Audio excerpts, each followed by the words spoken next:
Hello students, I Sonia welcome you all to my channel Knowledge of Accounts. As in my introductory video, I introduced you all with myself as well as with my channel. So today I am going to start the teaching part. So I am beginning here with class 12 syllabus, and in both the boards CBSE and ISE, the class 12 syllabus first chapter is the partnership only. So I am beginning with that only, and in that we are starting with fundamentals of partnership because the basics are to be known to you. Okay, so without wasting time I am beginning here. So students, जैसा कि मैंने अपने introductory video में आपको बताया कि मेरे videos class 12th and 11th दोनों से रिलेटेड होंगे. सो आज का जो मेरा वीडियो है वो क्लास 12th के लिए है, एंड मैं स्टार्ट कर रही हूँ फंडामेंटल्स ऑफ पार्टनरशिप चैप्टर, और जिसमें सबसे पहले आपको बेसिक्स पता होना बहुत जरूरी है. ओके, सो हम आज स्टार्ट करते हैं कि पार्टनरशिप का मतलब क्या है, what is the meaning of partnership. Okay, so first I will be reading the definition for you. मैं आप लोगों के लिए डेफिनेशन पढ़ देती हूँ. When two or more person associate with an agreement to run a lawful business by contributing capital and sharing profit and losses in an agreed ratio with unlimited liability. अगर हम ये डेफिनेशन को ध्यान से समझते हैं और पढ़ते हैं तो इसी के अंदर से हमें इसकी फीचर्स मिल जाएंगी, और मैं एक एक करके आपको फीचर्स एक्सप्लेन करती हूँ. उससे आपको पार्टनरशिप बहुत अच्छे से समझ आ जाएगा. एंड आप लोगों ने 11th क्लास के अंदर सोल प्रोप्राइटरशिप बिजनेस के अकाउंट्स बनाए हैं, है ना. सो सोल प्रोप्राइटर का मतलब when single owner is there.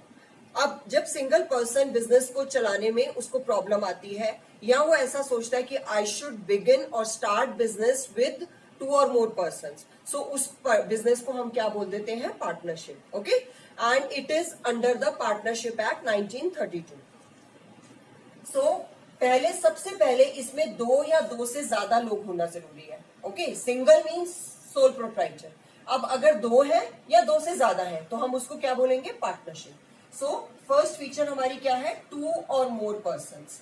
तो अगर 2 या 2 से ज्यादा लोग सेम बिजनेस स्टार्ट करते हैं या इकट्ठे बिजनेस स्टार्ट करते हैं तो उसको हम पार्टनरशिप बोलेंगे. फिर दूसरा है हमारा जो फीचर है वो क्या है, हमारी एग्रीमेंट. ओके, सो एग्रीमेंट. अब जब 2 या 2 से ज्यादा लोग मिले तो उनको आपस में एक एग्रीमेंट बनाना पड़ेगा. वो एग्रीमेंट का मतलब क्या है, they will agree on certain terms and condition. Okay, वो एक दूसरे से सहमत होंगे तभी वो बिजनेस को स्टार्ट कर पाएंगे. सो वो जो एग्रीमेंट है वो ओरल भी हो सकता है और रिटन भी हो सकता है. ठीक है, ओरल का मतलब जब वो वर्बली डिसाइड करते हैं तो उसको हम ओरल एग्रीमेंट बोलते हैं, और रिटन मतलब जब ये सारे टर्म्स एंड कंडीशन को लिख लिया जाता है तो हम उसको रिटन एग्रीमेंट बोलते हैं. तो जो हमारा इंडियन पार्टनरशिप एक्ट 1932 है, it says that the partnership deed or agreement should be in a written manner. Okay, but people can start the business, it is not compulsory, so people can start by oral agreement also. ठीक है, लेकिन law ये बोलता है कि आपको return ही बनाना चाहिए so that the dispute or conflict should not arise later. Okay, so अब हम आते हैं थर्ड वाला हमारा जो फीचर है, that is lawful business. अब अगर वो पार्टनरशिप कर रहे हैं तो उनका जो बिजनेस है वो लॉफुल होना चाहिए. लॉफुल का मतलब legal business. It should not be illegal business like smuggling, gambling etcetera. ऐसा वाला कोई बिजनेस वैलिड नहीं होता लॉ के अंदर. फिर आता है फोर्थ पॉइंट हमारा, कंट्रीब्यूटिंग कैपिटल, और I can say capital contribution. अब बिना कैपिटल के बिजनेस तो स्टार्ट ही नहीं हो सकता. आई थिंक आप सब अवेयर है कि बिना पैसा लगाए हम बिजनेस को स्टार्ट नहीं कर सकते. So capital contribution is must, and all the partners or all the person who are starting business, they have to introduce some capital. So they can introduce different capital. यानी वो अलग अलग capital लगा सकते हैं. यानी एक जना सिर्फ 1 लाख लगा सकता है, एक जना 4 लाख भी लगा सकता है, और एक जना सिर्फ 50,000 भी लगा सकता है. So as per their capability, they will introduce the capital and they will agree on it. Okay. फिर आता है हमारा शेयर प्रॉफिट और लॉस. अब अगर वो कैपिटल लगाएंगे तो उनको प्रॉफिट का शेयर भी चाहिए जरूर. जैसे आप सोल प्रोप्राइटर के अकाउंट्स में क्या करते थे, जितना भी प्रॉफिट, नेट प्रॉफिट आता था P&L अकाउंट से, वो कहाँ ट्रांसफर होता था, in the capital. Okay, so now here also the profit जो है that will be transfer to the capital of partners. Okay, लेकिन अब 2 से ज्यादा है या 1 से ज्यादा लोग हैं तो हमें उनको कैसे बांटना पड़ेगा, they will share the profit और losses in an agreed ratio. यानी वो एक रेशियो डिसाइड करेंगे कि वो शेयर किस हिसाब से करेंगे. Like if they will share in an equal manner, यानी every partner will have equal share. और ऐसा भी हो सकता है कि वो इक्वल ना करके अलग अलग डिस्ट्रीब्यूशन करें, लाइक 3:2:1, 1:2:3, 5:3:8, लाइक दिस, कुछ भी रेशियो हो सकता है. So that they will decide in their partnership agreement. Getting it? So वो प्रॉफिट को भी शेयर करेंगे अगर वो कैपिटल कंट्रीब्यूट करेंगे तो. और उनकी जो लायबिलिटी होती है वो अनलिमिटेड होती है. अनलिमिटेड का मतलब अगर बिजनेस के अंदर लॉस हो जाता है तो they have to fulfil all their losses, यानी उनको वो लॉस पूरा करना ही पड़ेगा. They don't have any limits और limited liability is not there. ये भी आपने कॉमर्स में पढ़ा होगा. अनलिमिटेड लायबिलिटी का मतलब क्या होता है कि उनकी जो लायबिलिटी होती है वो अनलिमिटेड होती है. सो अब ज्यादा टाइम फीचर्स के ऊपर ना वेस्ट करते हुए हम आगे बढ़ते हैं पार्टनरशिप डीड की तरफ, क्योंकि आपको इतना अवेयर है आप लोग कि अकाउंट्स के अंदर न्यूमेरिकल पे ज्यादा स्ट्रेस किया जाता है as compare to theory. And in class 12th आपका थ्योरी पार्ट ओनली 12 मार्क्स का जो क्वेश्चन आता है, 12 मार्क्स में भी छोटे छोटे 2-2 नंबर के सिर्फ 6 क्वेश्चन. ओके, सो बहुत ज्यादा स्ट्रेस करने की जरूरत नहीं है. अगर आप प्रैक्टिकल को अच्छे से थॉरली पढ़ लेते हैं और अच्छे से पूरे बेसिक टर्म्स, एडजस्टमेंट, एवरीथिंग आप अच्छे से समझते हैं तो आप बहुत अच्छे नंबर स्कोर कर सकते हैं. So now I will start with partnership deed. अब हम डीड किसको बोलते हैं? अगर हमारा जो एग्रीमेंट है वो रिटर्न है तो that will become partnership deed. यानी रिटर्न एग्रीमेंट जिसको आप रजिस्टर्ड करा लेते हैं या अप्रूव करा लेते हैं वो आपका पार्टनरशिप डीड बन जाता है. अब डीड के अंदर क्या क्या लिखा जाता है?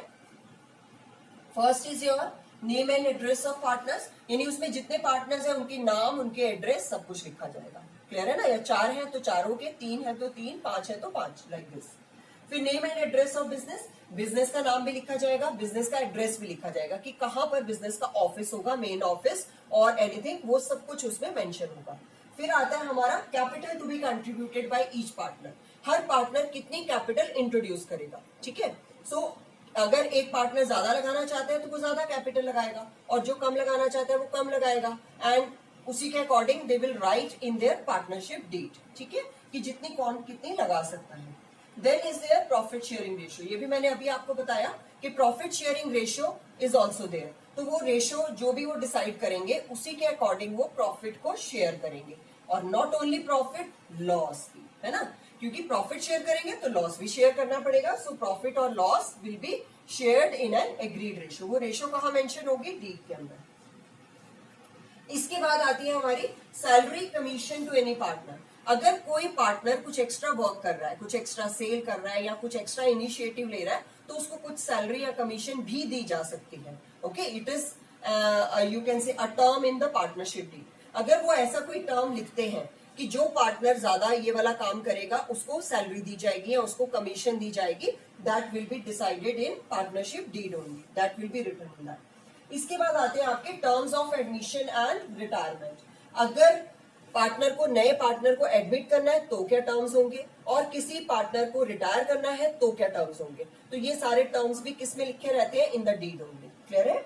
फिर आता है आपका इंटरेस्ट ऑन कैपिटल. यानी इंटरेस्ट ऑन कैपिटल किस रेट के ऊपर अलाउ किया जाएगा. यानी 10%, 12%, 8%, 6%, यानी कुछ भी रेट हो सकता है.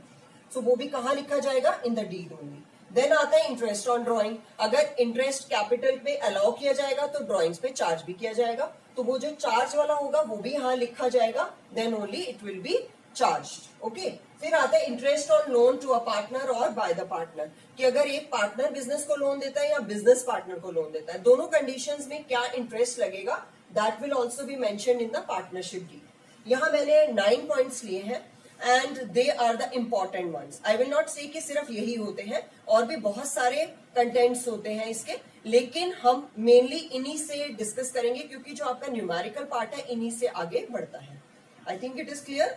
अब हम आ जाते हैं हमारे last part of the today's video, is rules applicable in the absence of partnership deed. अब डीड की मैंने बात करी. अब अगर किसी पार्टनरशिप बिजनेस ने डीड नहीं बनाई, okay, that means deed is missing in their business. अब अगर डीड मिस है तब वो क्या रूल्स फॉलो करेंगे ये हम इसमें पढ़ेंगे. और ये आपका यहां से न्यूमेरिकल पार्ट स्टार्ट हो जाता है. ठीक है, सो वो न्यूमेरिकल पार्ट के अंदर आपका जो क्वेश्चंस आएंगे आपको ध्यान से पढ़ना है कि उसमें ऐसा तो नहीं लिखा कि डीड इज मिसिंग और some clause is missing like this, है ना? तो वो आपको ध्यान में रखना है. सो डीड से रिलेटेड अब हम पढ़ लेते हैं. If the deed is not prepared or it is not showing any clause related to any particular condition, so that you will not apply. So सबसे पहला रूल, अगर डीड नहीं बनाई है तो profit and losses will be shared equally, क्योंकि उन्होंने deed में डिसाइड ही नहीं किया कि कितनी प्रॉफिट शेयरिंग रेशियो होगी उनकी, तो हम रेशियो को किस उसमें बांटेंगे, प्रॉफिट को इक्वल. यानी अगर किसी पार्टनर ने 5 लाख कैपिटल लगाई है और किसी ने 2 लाख लगाई है, दोनों को इक्वल शेयर मिलेगा अगर उन्होंने डीड में प्रॉफिट शेयरिंग रेशियो नहीं मेंशन की है तो, या डीड नहीं बनाई है तो. क्लियर हो गया? सो उनका जो प्रॉफिट होगा, हम कैपिटल को नहीं देखेंगे उनकी, हम उनके प्रॉफिट को इक्वल बांट देंगे या लॉस को इक्वल बांट देंगे without seeing the contribution of capital if the deed is missing. Okay. दूसरा आता है हमारा नो इंटरेस्ट ऑन कैपिटल. अब किसी भी पार्टनर ने कितनी भी ज्यादा कैपिटल लगाई हो या कितनी भी कम कैपिटल लगाई हो, उस पर इंटरेस्ट नहीं दिया जाएगा. Why? Because deed is missing. Deed नहीं है तो कोई इंटरेस्ट नहीं अलाउ होगा. ठीक है. फिर आता है हमारा नो इंटरेस्ट ऑन ड्रॉइंग्स. अब हम कैपिटल पे अगर अलाउ नहीं करेंगे तो ड्राइंग्स पे चार्ज भी नहीं करेंगे. So interest on drawing will not be charge in the absence of partnership deed. Partnership deed के एब्सेंस में interest on drawing will not be charge. Drawings का मतलब सबको पता होगा, जो भी पैसा ओनर विदड्रॉ करता है अपने पर्सनल यूज के लिए उसको हम ड्राइंग्स बोलते हैं. तो ड्राइंग्स के ऊपर भी कोई इंटरेस्ट नहीं लगेगा. Then it is no salary no commission to any partner. अगर किसी पार्टनर ने कुछ एक्स्ट्रा वर्क भी किया, कुछ स्पेशल सेल करी या कुछ और हेल्प करी किसी तरीके से, उसको कोई सैलरी कोई कमीशन कुछ भी नहीं दिया जाएगा. Why? Because the deed is missing. Deed नहीं है, एब्सेंस है, या आप कह सकते हैं डीड उन्होंने बनाई ही नहीं है, तो we will not take any salary commission to a particular partner. कोई सैलरी कमीशन नहीं दी जाएगी. देन आता है आपका इंटरेस्ट ऑन लोन. अगर उन्होंने डीड नहीं बनाई लेकिन एक पार्टनर ने फर्म को लोन दिया, तो बिजनेस जो है उसको 6% के रेट के ऊपर इंटरेस्ट जरूर देगा. मींस डीड है या नहीं है, 6% इंटरेस्ट तो जरूर लगेगा. और अगर डीड बनाई है, डीड में उन्होंने लिखा है 10%, तो 10% दिया जाएगा. गेटिंग इट ना? तो डीड में जो लिखा होगा वो अप्लाई होगा. अगर डीड नहीं बनाई तो 6% लगेगा. क्लियर हो गया? सो interest on loan eight the rate of 6% per annum. Okay. सो इसमें क्योंकि आपको सबको मालूम होगा, जब भी हम किसी से लोन बोरो करते हैं या हम किसी से उधार कुछ लेते हैं तो हमें इंटरेस्ट जरूर देना पड़ता है. सो वो interest will always be there whether the deed is there और नॉट. ओके. अगर डीड है तो जो डीड में रेट लिखा है वो अप्लाई होगा, और अगर डीड नहीं है तो 6% लगेगा. क्लियर हो गया? 6% फॉर्म को पे करना पड़ेगा.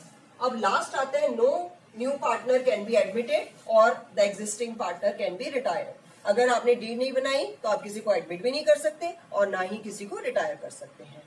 सो आई थिंक मैंने ये पॉइंट्स बिल्कुल क्लियर कर दिए हैं. इनको आप टिप्स के ऊपर याद कर सकते हैं.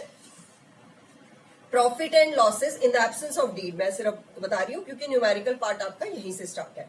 सो in the absence of deed profit and losses will be shared equally, यानी उनका जो प्रॉफिट या लॉस होगा वो इक्वल शेयर होगा. नो इंटरेस्ट ऑन कैपिटल, कोई इंटरेस्ट नहीं लगेगा कैपिटल पे. No interest on drawing, drawings पे भी कोई इंटरेस्ट चार्ज नहीं किया जाएगा. No salary no commission to any partner, किसी पार्टनर को कोई सैलरी कमीशन कुछ नहीं दिया जाएगा. And interest on loan will be at the rate of 6% if deed is not there. 6% का इंटरेस्ट लग जाएगा. And no new partner can be admitted और retired from the business if the deed is missing. So मुझे लगता है कि मैंने अपनी बात को बहुत अच्छे से आपको एक्सप्लेन कर दिया है. So hope you like the video and it is going to help you all. So till the next video is coming, bye bye students. Okay.